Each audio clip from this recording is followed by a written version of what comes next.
ജമാഅത്തെ ഇസ്ലാമി മതരാഷ്ട്രവാദ സംഘടനയാണോ? ഇസ്ലാമിക രാഷ്ട്രം സ്ഥാപിക്കുക എന്നതാണോ സംഘടനയുടെ ആത്യന്തിക ലക്ഷ്യം? Jamaat-e Islami was founded to spread Islamic values across Indian subcontinent and advocate for Islamic political system.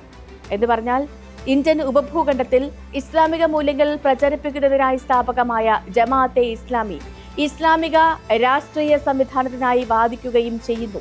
ഇതാണ് സംഘടനയെക്കുറിച്ച് പറയുന്ന ഒറ്റവരി വിശേഷണം. അങ്ങനെയെങ്കിൽ ഈ സംഘടന സ്ഥാപിതമാകുമ്പോൾ ഇസ്ലാമിക രാഷ്ട്രത്തിനായി വാദിച്ചിരുന്നു.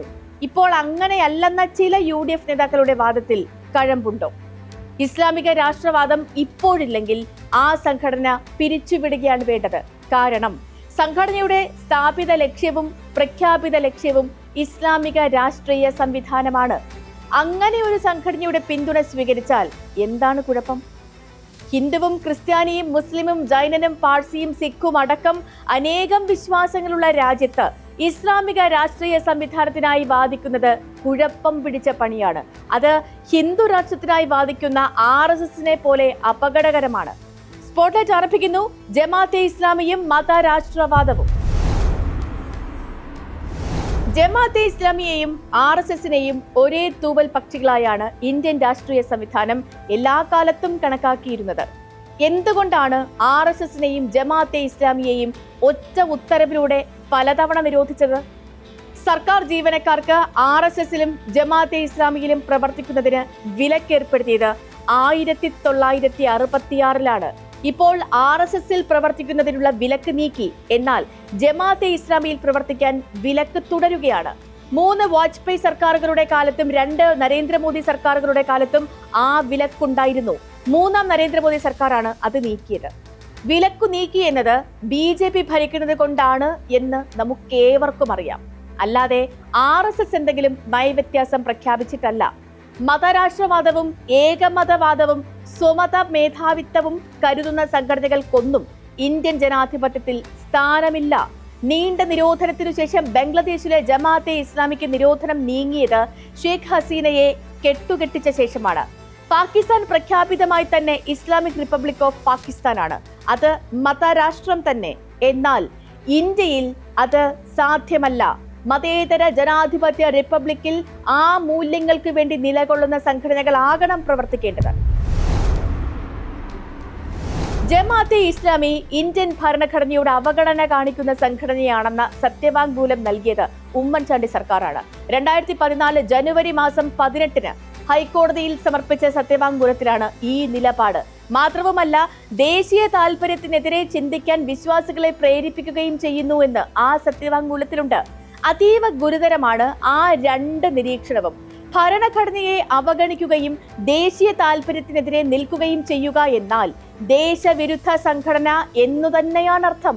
11 വർഷം മുൻപ് ഉമ്മൻചാണ്ടി സർക്കാർ സത്യവാങ്മൂലം നൽകിയ ശേഷം സംഘടനയ്ക്ക് എന്തെങ്കിലും നയവ്യത്യാസമുണ്ടായതായി കാണാനില്ല. അന്ന് ആഭ്യന്തരമന്ത്രി രമേശ് ചെന്നിത്തലയായിരുന്നു. രമേശ് ചെന്നിത്തല ഇന്നും കോൺഗ്രസിന്റെ മുതിർന്ന നേതാവാണ്.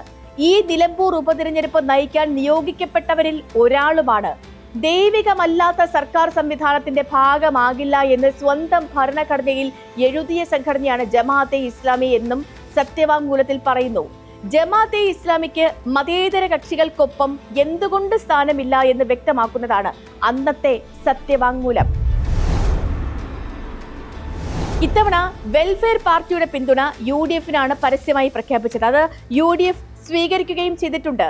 ജമാഅത്തെ ഇസ്ലാമി നേരിട്ട് പ്രഖ്യാപിക്കുന്ന പിന്തുണ പോലെ പ്രശ്നബാധിതമാണ് വെൽഫെയർ പാർട്ടിയുടെ പിന്തുണയും. 2011 ജമാഅത്തെ ഇസ്ലാമിയാണ് വെൽഫെയർ പാർട്ടി രൂപീകരിച്ചത്.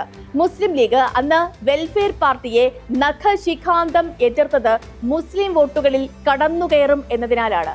വെൽഫെയർ പാർട്ടിയും SDPIയും പ്രത്യേകം നിന്ന് വോട്ട് വാങ്ങുന്നത് നിലമ്പൂരിൽ ദോഷം ചെയ്യുമെന്ന് UDF കണക്ക് കൂട്ടുന്നു. ആ നിലയ്ക്കാണ് നിരുപാധികം പിന്തുണ സ്വീകരിച്ചത്.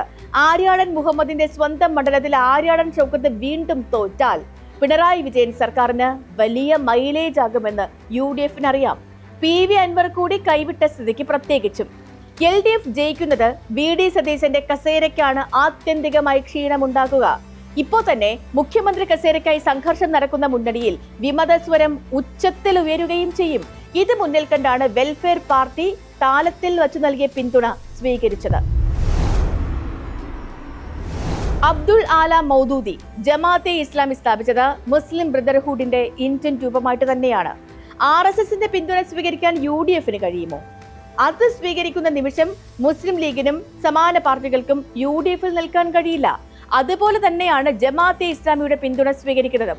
മതനിരപേക്ഷതയിൽ വിശ്വസിക്കുന്ന അനേകം പാർട്ടികൾക്ക് പിന്നെ എന്താണ് UDFൽ പ്രസക്തി? ജമാഅത്തെ ഇസ്ലാമിയുടെ നയങ്ങളെ എതിർക്കുന്നത് ഇസ്ലാമോഫോബിയ ആകുന്നില്ല.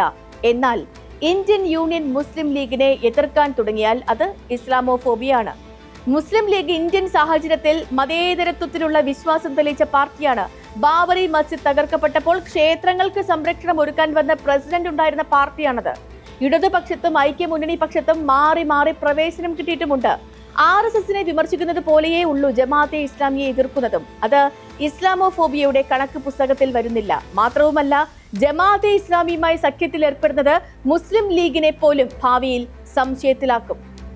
സ്പോട്ട്ലൈറ്റിനെ മറ്റൊരു വിഷയവുമായി നാളെ ഇതേ സമയം.